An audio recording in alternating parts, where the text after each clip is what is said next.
ஏங்க எப்பவுமே ஆர்சிபி டீம்ல இருக்கக்கூடிய சீனியர் பிளேயர்ஸ் பொறுப்பு எடுத்துக்கிறதே இல்லை. அதனால தான் அவங்க தோல்வி அடைகிறாங்க. இது இப்போ மட்டும் கிடையாது. கிட்டத்தட்ட 16 வருஷமா இதே மாதிரி தான் நடந்துகிட்டு இருக்கு. அதனால தான் அவங்களால டிராஃபி வின் பண்ணவே முடியல. இனிமேட்டுக்கு இப்படியே பண்ணிக்கிட்டு இருந்தாங்க அப்படின்னா கண்டிப்பா அவங்களால டிராஃபியை வின் பண்ண முடியாதுங்க அப்படின்ற மாதிரி அம்பத்தி ராயுடு ஆர்சிபி டீம்ல இருக்கக்கூடிய குறையை பத்தி பேசியிருக்காரு. ஓகே, என்ன நடந்திருக்கு, அம்பத்தி ராயுடு நல்லா சொல்லியிருக்காரு அப்படிங்கறதெல்லாம் டீட்டெயிலா பார்க்கலாம்.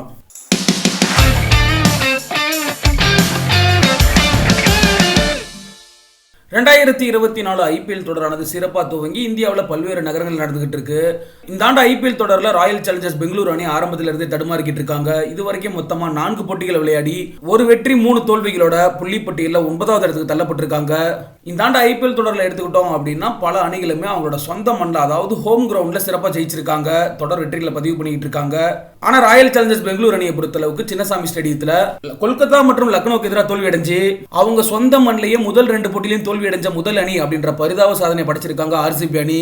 குறிப்பா லக்னோக்கு எதிரான போட்டியை பொறுத்தளவுக்கு 182 ரன் சேஸ் பண்ணாங்க ஆர்சிபி அணி. ஆனா இந்த ஒரு மேட்ச்ல Virat Kohli, captain Faf du Plessis, Cameron Green, Glenn Maxwell நட்சத்திர வீரர்கள் எல்லாருமே ஏமாற்றம் கொடுத்தாங்க. கடைசி கட்டத்தில் களமிறங்கின இளம் வீரர் லோம்ரர் மட்டும் அதிரடியை காட்டினாரு. 33 ரன்கள் எடுத்தாரு. இருந்தாலும் மற்ற யாருமே அவருக்கு கை கொடுக்கல. இதனால ஆர்சிபி அணி பரிதாபமா தோத்து போனாங்க. இது மாதிரி சிச்சுவேஷன் தான் எப்பவுமே ஆர்சிபில இருக்கும். ஒரு பிரஷரான சிச்சுவேஷன் இருக்கும்போது ஆர்சிபி டீம்ல இருக்கக்கூடிய சீனியர் பிளேயர்ஸ் யாருமே சிறப்பு ஆடுறது இல்ல அப்படின்னு சொல்லி அம்பத்தி ராயுடு குற்றம் சாட்டி இருக்காரு.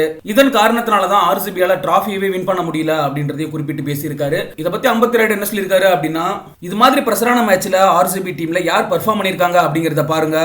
ஒன்னு இளம் வீரர்கள், இல்லனா தினேஷ் கார்த்திக். அது மாதிரி இடத்துல உங்க டீம்ல இருக்கக்கூடிய நட்சத்திர வீரர்கள் சர்வதேச கிரிக்கெட்ல பெரும்பாலான போட்டிகளை விளையாண்டவங்க தான் பிரஷரை எடுத்து விளையாடணும். அவங்களே எங்க இருக்காங்க? ட்ரெஸ்ஸிங் ரூம்ல இருந்து மேட்ச் பாக்குறாங்க. இதுதான் அந்த டீம்ல கடைசி 16 வருஷமா நடந்துகிட்டு இருக்கு. இதுதான் அவங்களோட தொடர்கதையாவும் இருந்துகிட்டு இருக்கு. ஒரு ஆர்சிபியோட பிரஷரான மேட்ச் பார்த்தோம் அப்படின்னா கிரிக்கெட்ல பெயர் போன வீரர்கள் யாரையுமே அந்த மேட்ச்ல பார்க்க முடியாது. எல்லா இளம் வீரர்களுமே லோயர் ஆர்டர்ல தான் விளையாடுறாங்க. டாப் ஆர்டர்ல இருக்கக்கூடிய ஸ்டார் பிளேயர்ஸ் எல்லாருமே போய் கிரீம் சாப்பிட்டு இருக்காங்க. ஆர்சிபி டீம் எப்பவுமே டிராஃபி வின் பண்ண போறதே கிடையாது. இதே காரணத்தினால தான் இதுவரைக்கும் அவங்களால ஐபிஎல் டிராஃபி வின் பண்ணவும் முடியல அப்படின்னு சொல்லி அம்பத்தி ராயுடு ஆர்சிபி அணியை விமர்சனம் பண்ணி பேசியிருக்காரு.